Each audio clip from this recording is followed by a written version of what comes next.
right, we are live. Good morning, everyone. Welcome again, NextOppSocial family.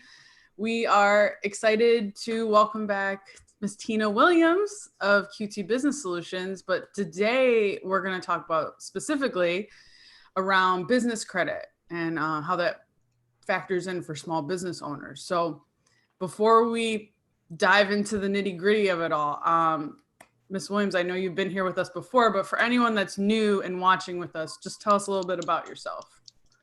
So I am the founder of QT Business Solutions. We help entrepreneurs that are looking for funding with technical assistance. So we write business plans and grant proposals for for-profits and nonprofits looking for funding. Perfect.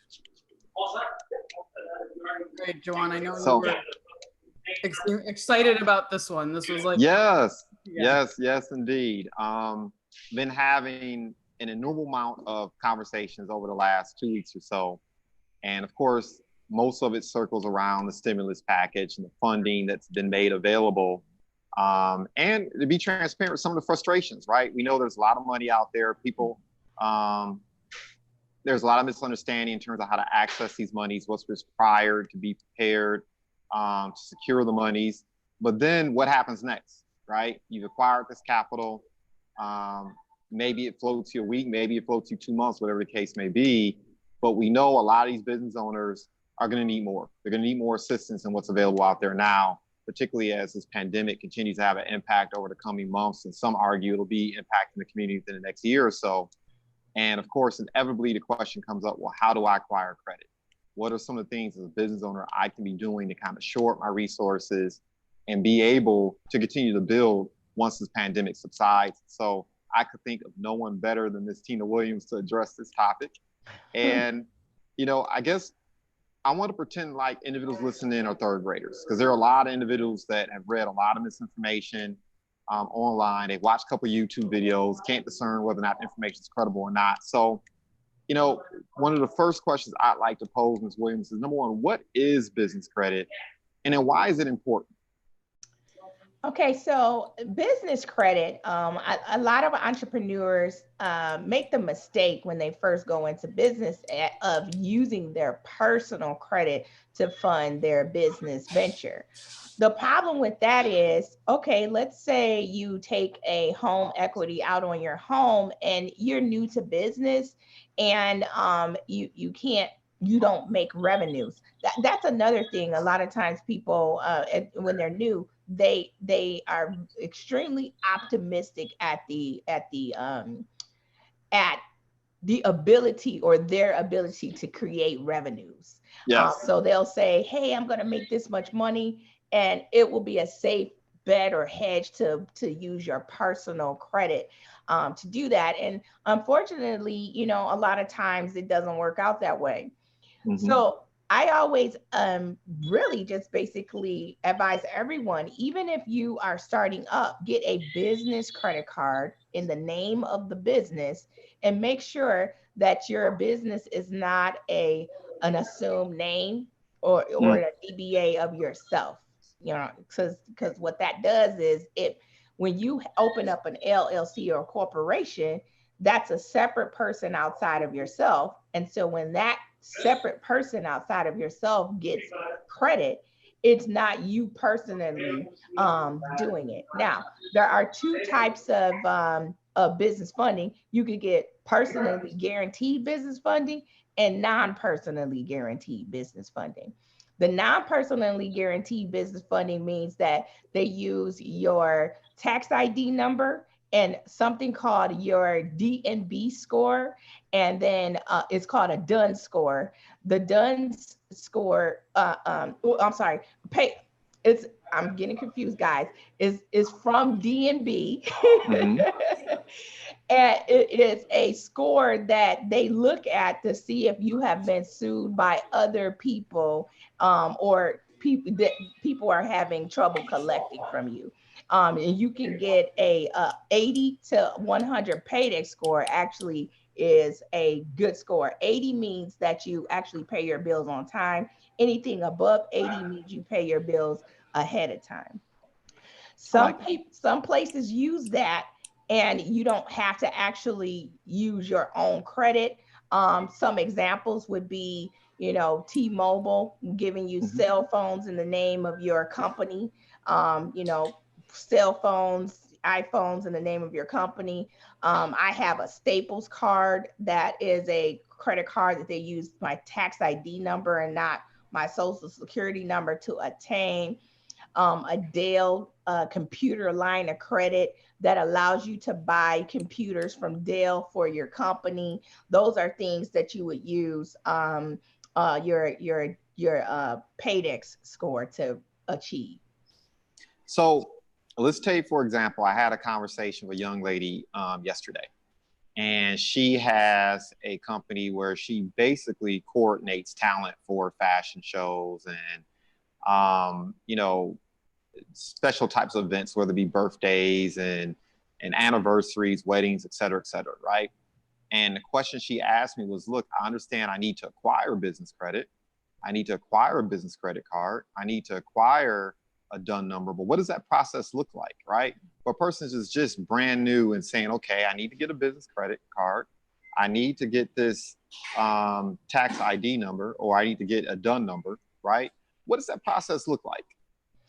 So it's free to get a DUNS number. Mm-hmm. You go to dnb.com, and Yep. then you request a DUN number, and they are going to assign one to you if they haven't already done so. So a lot of times you might even have one already and not know you have one. So they'll have you go online and search for your business name. And if your business name is in there, then you would select that and claim the profile.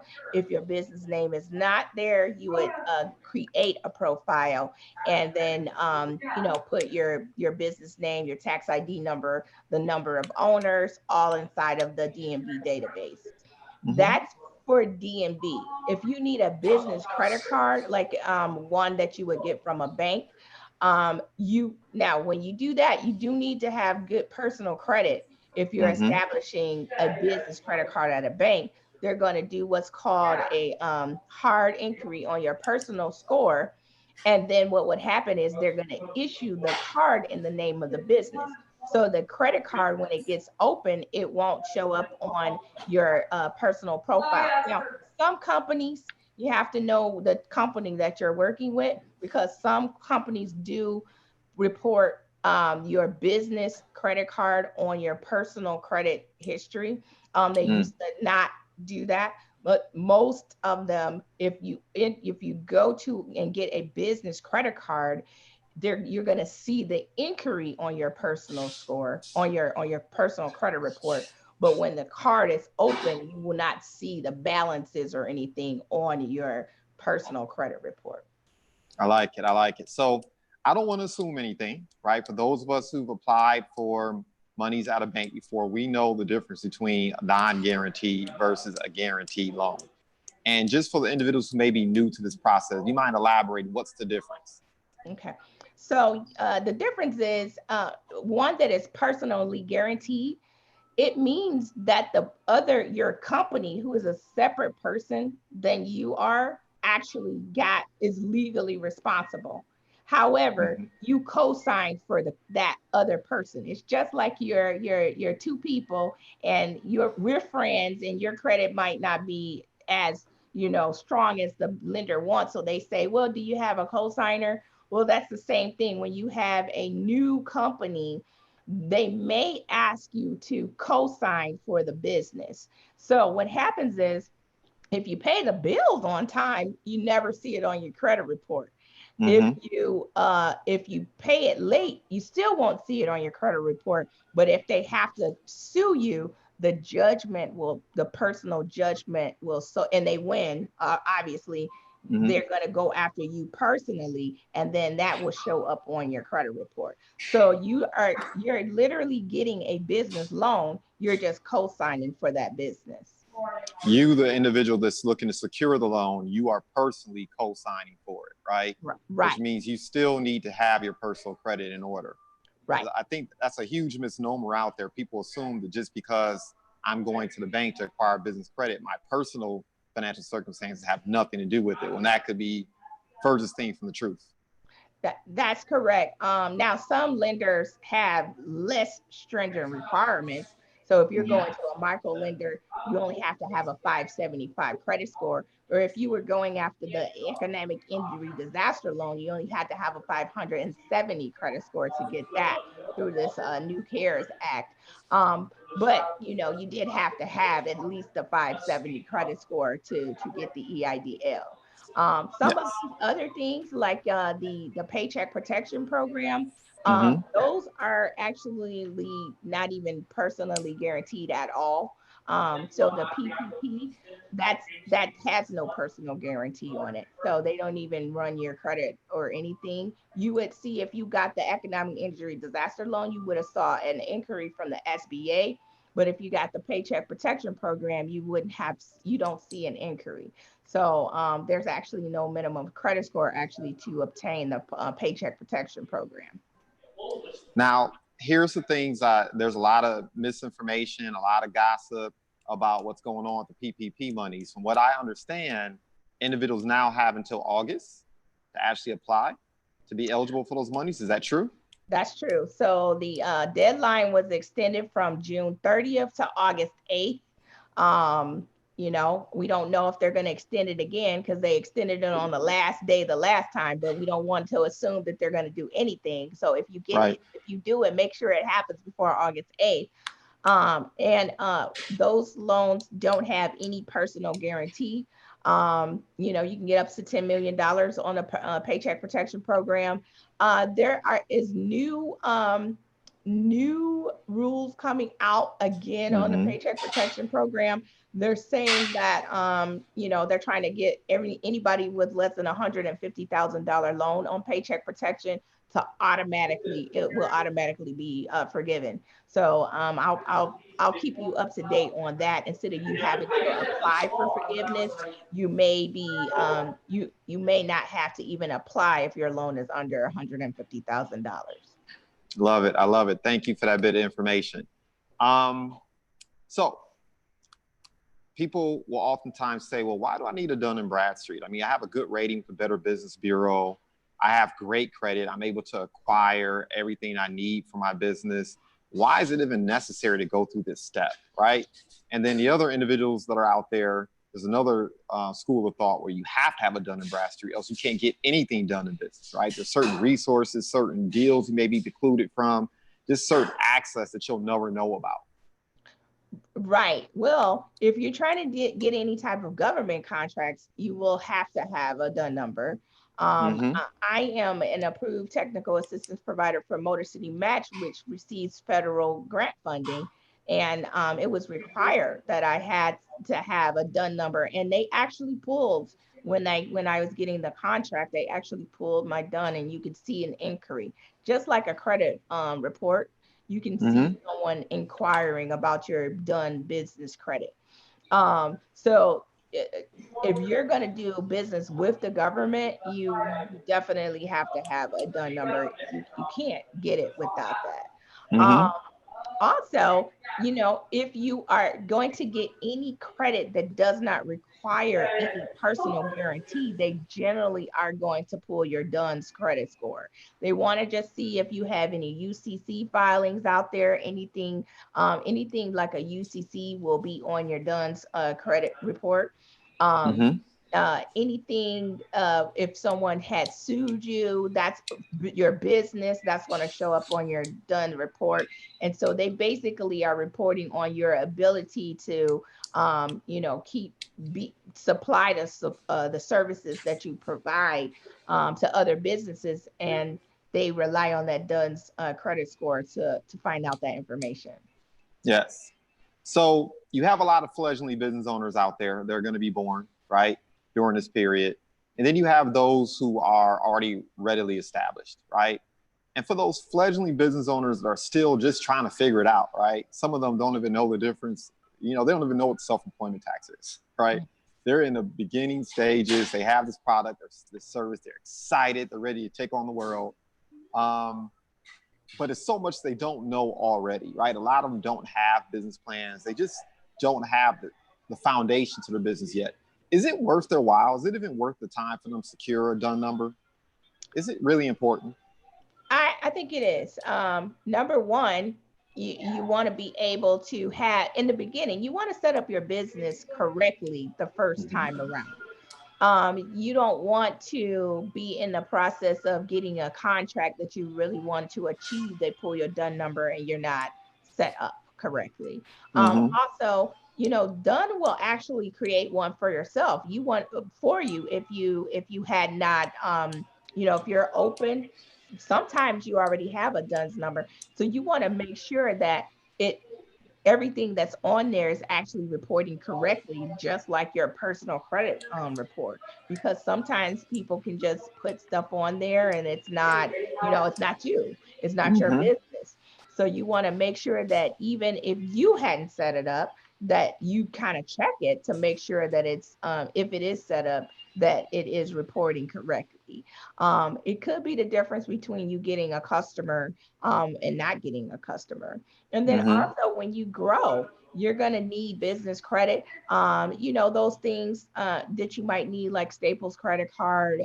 If you're in trucking, you might need a fleet gas card. You can get things like fleet leases on your business credit, not your personal credit.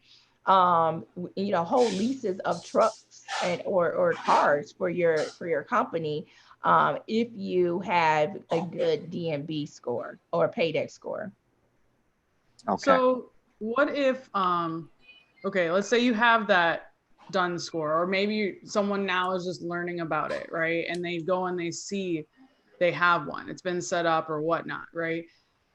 What if they see that that score is low, right? Or it's a poor Dun score? What does the process look like to improving that number, repairing it? Because, with personal credit, it can be challenging, it can be a lot, and it can take a lot of time. Mm-hmm. So you would go on to, there's a free profile. When you set up your or claim your profile, you would set that up and view is a free report that says view my report or dispute items. You can dispute items that are not yours on your DMB profile. Now they won't let you dispute positive items.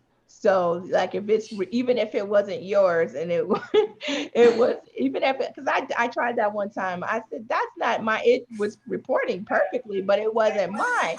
And so I disputed and they're like, no, we don't remove positive items. And I'm like, well, what if it turns, that's the reason I like, it could be positive now, but then turn, negative later. Yeah. So I wanted to dispute it, but they just said just go back, if it's not good just take it off, which I didn't like that part, but that's what happened. But anything that was reporting negatively, they take the 30 days. It's not like the 45 days on your personal credit. They're going to review it. The person that reported needs to report back within 30 days or give them proof. If not, they just take those items off of your credit report, your business credit report. It's a free process. If you call DMB, they may ask you to upgrade to another program that they have. They're really good at doing that. But you can get this done without having to pay. And because it's you representing yourself, you want it to be accurate, so they have to provide that service of making sure your program is, your profile is accurate. Fantastic. Now, there's a game out there that people play. Well, they'll get their Dun number and then they'll let their personal credit go to hell in a handbasket, because you already know where I'm going with this, right? It happens frequently where, once again, people will try to play that game and think that they're going to be able to function properly as a business owner moving forward. What's your response to that? You're always going to need additional capital. Generally speaking, if you are getting a Dun number, or you're getting credit that only looks at your paydex score, those are going to be generally store lines, like a Staples at a Staples, a T-Mobile at a T-Mobile, a mobile gas station fleet card. You got to go to mobile gas station to buy the gas, or Shell or something like that. Um, when you need working capital, generally speaking, you're gonna have to personally guarantee it. So when you do that, and you're gonna need that, you generally are gonna need to hire employees. You can't pay your employees with the Staples credit card. Mm-hmm. Um, you have to pay them with cash. You might need to build out a space that you're gonna be operating out of. You're generally gonna have to personally guarantee that as well. So Mm-hmm. you want to make sure that you are taking care of your personal credit, because even though the loans don't get issued in your personal name, they're still going to pull your personal credit to see what your character is. Do you pay your bills, or do you get stuff and just automatically never pay them? They're going to be looking at that. Okay. Now, you have a lot of business owners, and we don't like to have this conversation in our community, but it's just reality. Now, you have a lot of businesses who just aren't going to survive the pandemic, right? There's a lot of fragility out there in terms of working capital, in terms of understanding how to acquire capital. And you have a lot of business owners that are going to, let's be frank, they're going to misuse the capital that they receive. They're going to go out there and they're going to spend money on things that don't bring them an ROI. And they're going to be right back at the table again, whether it be a year, 2 years, 3 years, 5 years from now, or whenever the next pandemic-like situation transpires. And it's going to be difficult, right? It's going to be problematic. What I think about often when I think about the Dun number is, if we had more business owners who understood this process, would it have had a positive impact? Would more business owners have been able to survive the conditions that are transparent right now if they knew about this information and were actually taking advantage of? What are your thoughts on that? I would say yes. We have an unprecedented you know ability right now. Like, there's so much money out there right now for business owners. Number one, if you're not a business owner, or if you weren't a business owner in 2019 and you didn't file tax returns in 2019, you missed out. I mean, you really missed out, because you had to be in business, at before February 15th. And some people are going in and making up numbers to put into the EIDL. It's a bad idea, because guess what? That's the government. You know what I'm saying? So, don't make up anything. If you're gonna do it, make sure you filed that tax return for 2019 and say what you said, because you don't want to end up in trouble either. This is a bailout for existing businesses that had trouble, not just free money for anybody that made up numbers. So but if you were in business in 2019, I don't care if you made $5,000, you actually, did pretty good this year due to the CARES Act. Now, once you get that money, what are you gonna do? My friend yesterday told me she drove by Hutchins or something jewelry shop, and people were standing in line outside of the jewelry shop. I mean, that's not, I just don't get it. Like, you're in the line for the jewelry shop, and you got the money from the CARES Act. So you either got it from unemployment, or you got a big, EIDL, because they were giving you half of whatever you made last year, whatever you said you made last year. And then people were in the jewelry line, and that's not going to create lasting sustainability. If you have money, let's create something that is going to create lasting money forever. We have the ability right now. This is the most money we would be able to get at one time. Last year they're giving you half of your revenues. Last year you had to work 6 months in your business last year to actually get the dollar amount that you got in one lump sum, and you had to pay bills out of that. You had to pay your employees out of that. You had to pay your rent out of that. Now they just slapped the whole 6 months in there without any, fees. So now you have the opportunity to propel yourself, create a better website that is going to convert a whole bunch of people to buy your services. Create hire somebody to duplicate yourself. Now you can afford to hire someone that you, before you were working for that 6 months to get that money, but now you got 6 months worth of money. You can hire somebody and train them, and now you're out of your business and you can focus on other things, or better, more streams of income. I don't know if I got lost in the question there, but I No. feel like if you got this money, let's make it work. Let's make it work. Let's not play. Let's get our team together. Mr. Buford, you help people with their legal team in their business. You help people with that. Let's get the team together, because once you have the team, now you can propel. You don't have to do it yourself. Now you have money to pay someone else that may even know better than you do how to get it done. So let's do that. Let's not just, squander it. Let's not go to the jewelry store and buy jewelry. Let's multiply. Yes.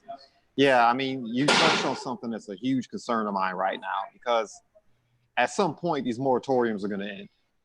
The rent's going to be due. The mortgage is going to be due, right? And, I've always said it, one of the best ways to help a small business owner is to make sure the households are healthy, right? That if you ask the question, how can I help the small business community? Oh, make sure households are healthy. That'll help out the small business community in general, right? And specifically when you're talking about the African-American community, the best thing you can do for an African-American business owner is to make sure the households are making the correct decisions and they're solvent and able to go out and spend disposable income on things that matter, right?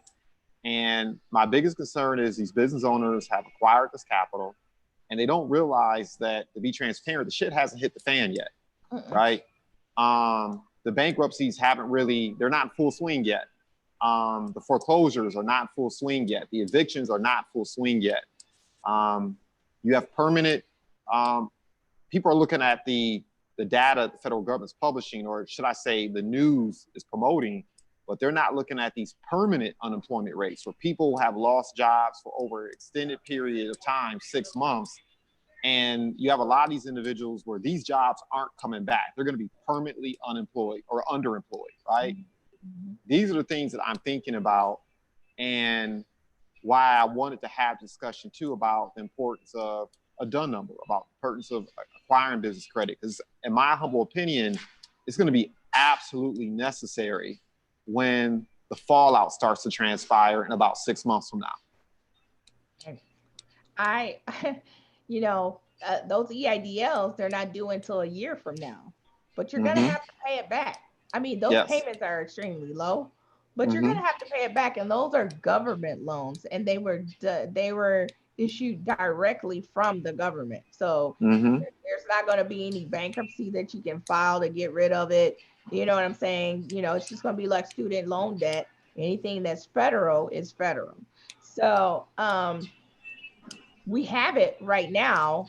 We have to think about our personal, what we want in our life too. What a lot of entrepreneurs, we're working in our business. So a lot of times we don't think about our personal life. Where do we want to be in 10 years from now? Are we going to sell the business? What is this business going to look like? Are we still going to be working these many hours in this business 10 years from now? We actually have to be planning that. We write business plans. We're planning that in the beginning. We're going to plan the exit the first year. And so for you to plan an exit, you actually have to know what you want. That's another thing. Entrepreneurs, a lot of times when I'm writing business plans, they might not even, I'll say, okay, how much are you going to pay yourself? They're like, well, I might not take any money. then your loan is going to get declined because the lender knows that you're not going to stay in a business that you have to pay them back, but you're not going to pay yourself.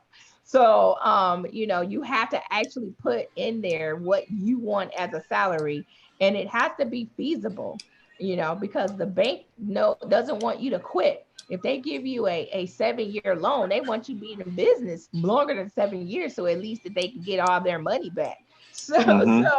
so they want you to be happy during those 7 years. So your salary in your business plan needs to be a feasible one. So I find that we have to, when I'm writing a business plan, we actually even have to step further back first.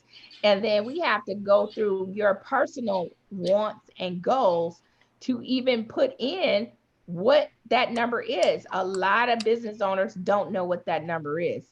They might put $1,500, 2,500. Who wants to do that? Nobody does that when they think about going to business. You go into business, you want to make 10,000 a month, 15,000, at least five, but you have to put that in there. You have to know what you want. What are your goals? Do you have a family? Do you want to send your kids to college? Do you want legacy for your kids? And how much is that going to cost? You have to actually determine that dollar amount. And then when you determine that dollar amount, you can put that dollar amount as your line item, the one line item in your business plan. But that's actually the most important line item in the business plan, because why aren't you in business to reach your specific family goals and life goals? Yes. Something that Rochelle and I go around about with some regularity is this misunderstanding or underestimating how important it is to actually invest in marketing right now, right? And something that, for me personally, it's not something I enjoy doing. I like to be in the field, getting my hands dirty, having the conversations. But the bottom line is, if you're not marketing, now's the time, right?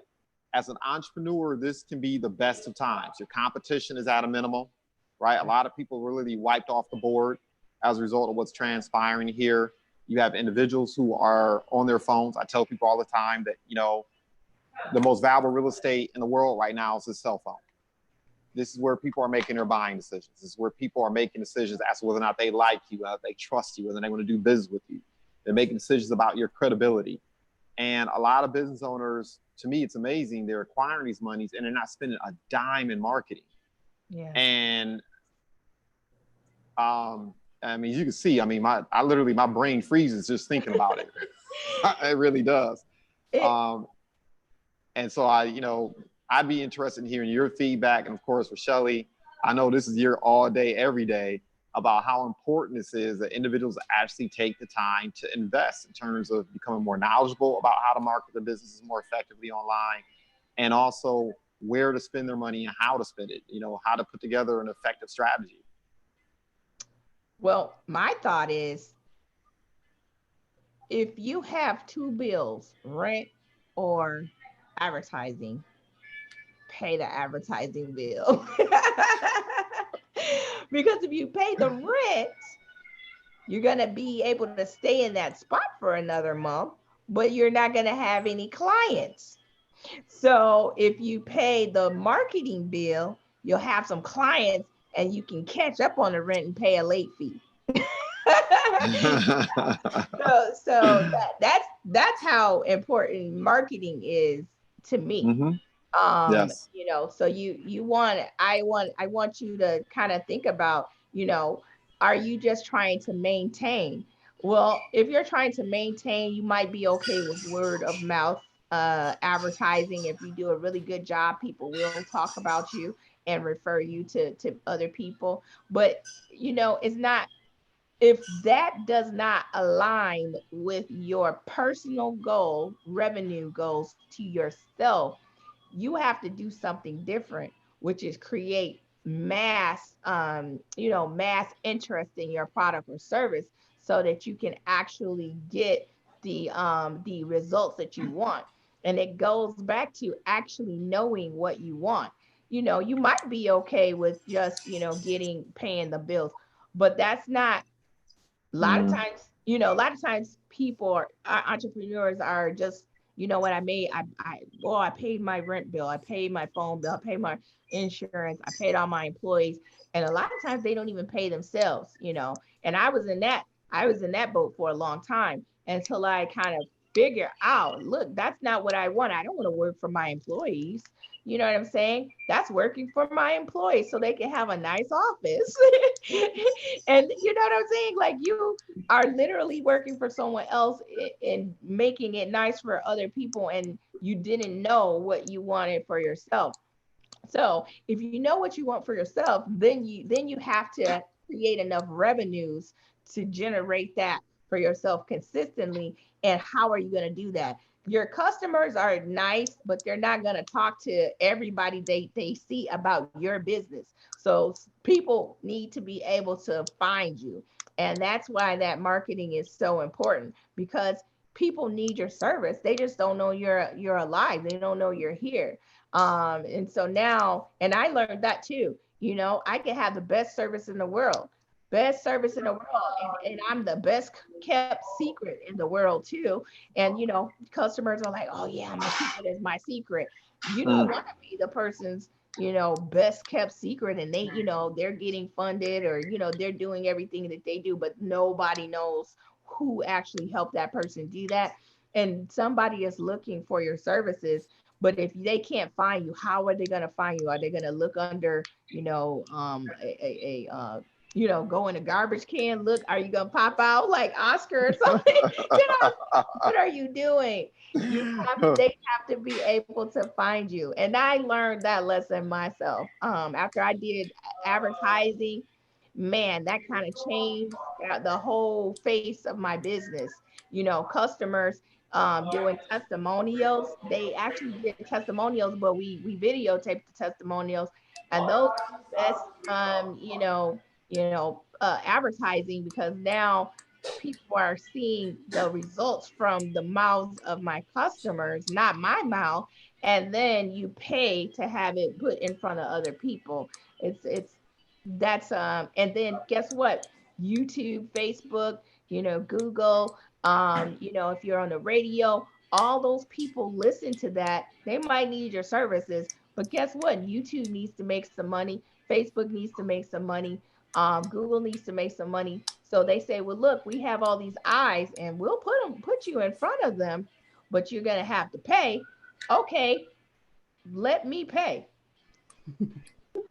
Yeah, what I've found right now, not so much, I think there was a mentality pre-pandemic, and now there's this mentality during what we're in right now.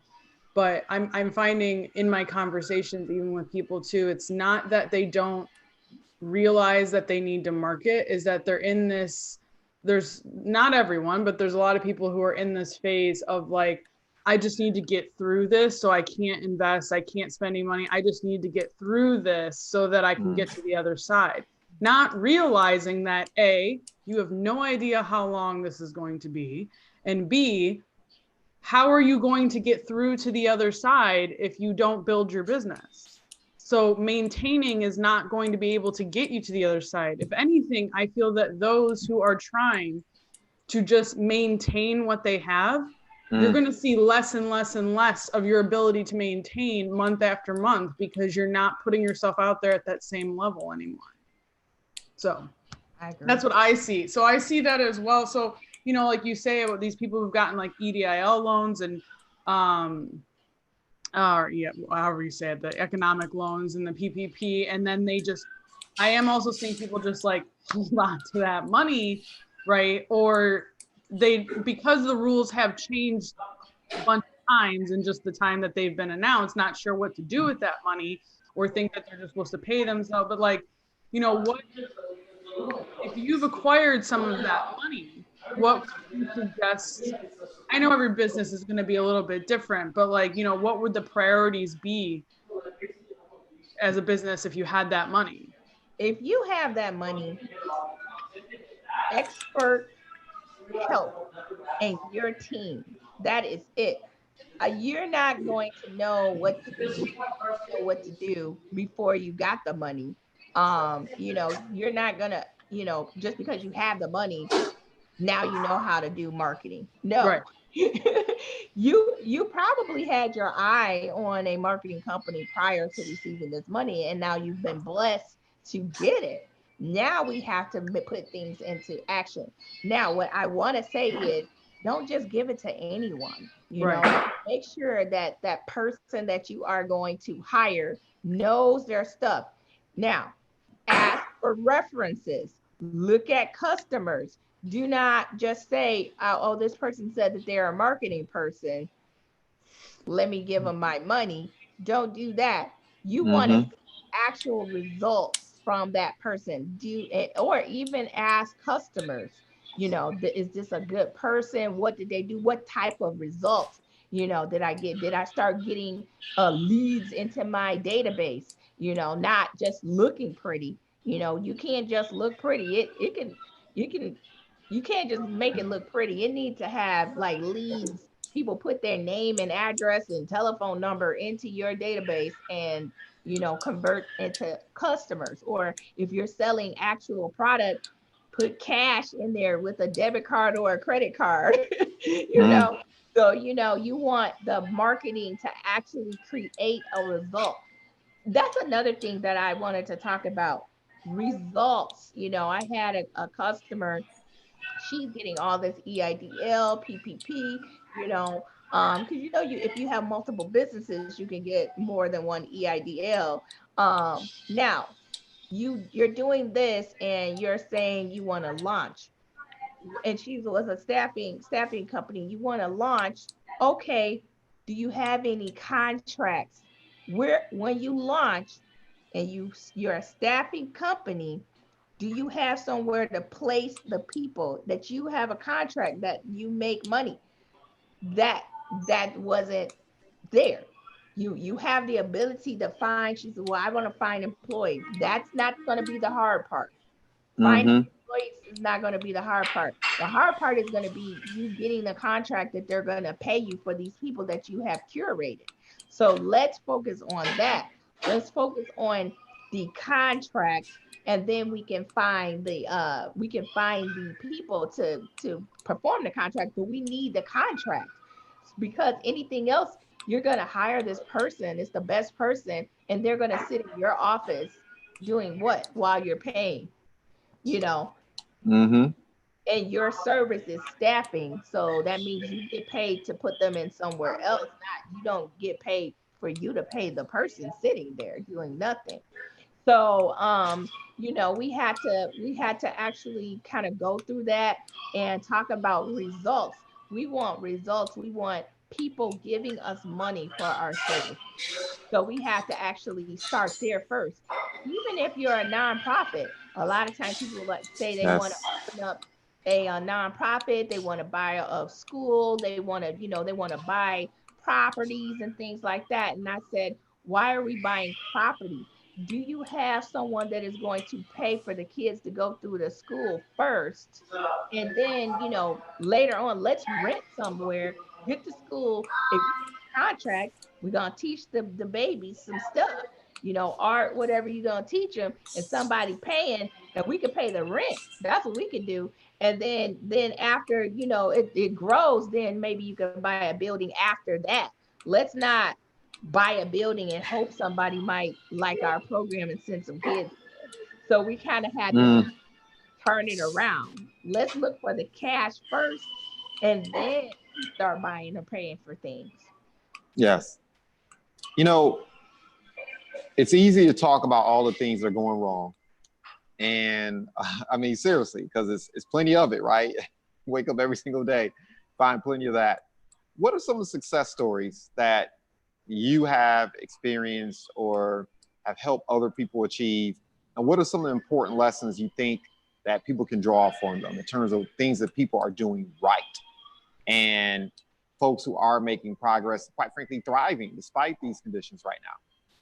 Right. So, there are a lot of people getting the EIDL loan calling us and getting their business plan done. They had the ability to get it done now.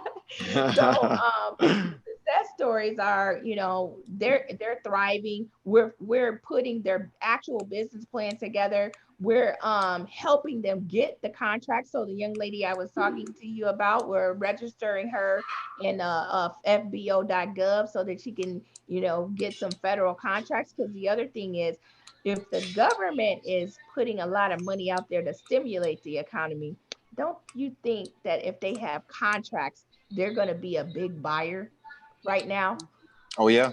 Become a government contractor. It's the best time because they rather give you some money and you perform a service and give you some more money. And the money that they give you in the form of a contract, you don't have to pay back. You just, perform the service. So that young lady, we're getting her into fbo.gov so that she can be a federal vendor to provide CNA services, healthcare staffing. She has some registered nurses that she can staff. And guess what? What is the government buying a lot of? Healthcare staffing. Yes. A really good business to be in right now. Because of COVID and the coronavirus. If you have those people on your staff, they're buying a lot. The government's buying a lot of non-emergency medical transportation. So there's a lot Mm-hmm. of contracts out there for that. So those are some good things that we have been setting up for people. Um, you know, Good stories. I had a young lady that is a veteran. She's a service disabled veteran, and she's a woman, and she's Black. She didn't realize, and she's a nurse, so she didn't realize that she Wow. could actually she Mm-hmm. didn't realize that she could actually be a government contractor and provide the services that she has, and she has those set aside. And she actually happened to open up, due to my helping her understand what a hub zone is, opening up her business inside of a hub zone. So now she's a hub zone woman, African American, service disabled, total small business. So when applies for her contract, that's a registered nurse. When she applies for her contracts, she's gonna look very, very, very favorable. Right now, it is doing things that are gonna cause you to have lasting success. You know, Getting into businesses. We don't know how long coronavirus is going to work. We already know that the restaurant industry, we're not going in. Even when they had opened it back up, I was a little afraid. I would only go to restaurants that had outside dining.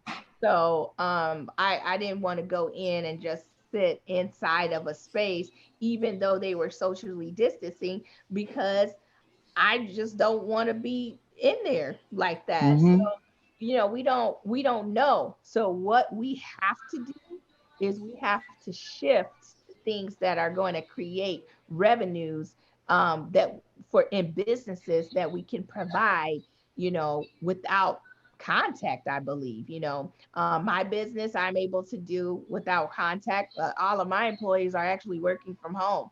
We still have the office. We still have to pay the bills there. When we get back there, we'll be there, but we don't have to be there. If Mm-hmm. you take a cue, look at what Facebook and Google just did. They just said that everybody's going to be working from home until next year. So Yep. all of their employees are at home right now. This is actually changing the face of business Yes. right now. You have to start thinking about that. Like you said, some of these businesses are not going to come back. You have to be nimble, and we have this money. If you're in one of those businesses that is extremely affected by the coronavirus, you need to pivot. Use the money and pivot. What can you do that is going to cause you to have more revenues, consistent revenues, and not have to be in contact with people all the time? I love it. I One love more it. thing, I'm sorry, I forget. A lot of my new businesses, like I have a nail salon getting ready to open up. She's in the best spot right now because we're gonna build out a a nail bar that is socially distanced. You know, we don't have to have everybody sitting there. It's going to be designed where everybody, and it's aesthetically pleasing, where you know you can go in, you can feel safe to get your nails and toes done, but you know you have these nice beautiful little cubies, and it's really relaxing. You know, it's that though these it's gonna be nice when we get up out of here, out of this, and then I'm really you know, I can't wait to go and experience that. That's gonna be nice. So that I don't know if I got out of the question, but those are some of the positive things that are happening. No, Yeah. that was on point. That was on point. You know, I tell individuals, look, money does not disappear; it changes hands. And a candle loses nothing by lighting another candle, man. There's success stories out there. You get excited about that because that means Mr. Success may knock on your door, right? If assuming you're doing the right thing. So no, thank you so very much for sharing that, Ms. Williams. So with that being said, I know we're closing in on our 11 o'clock mark here. Rochelle, any parting thoughts?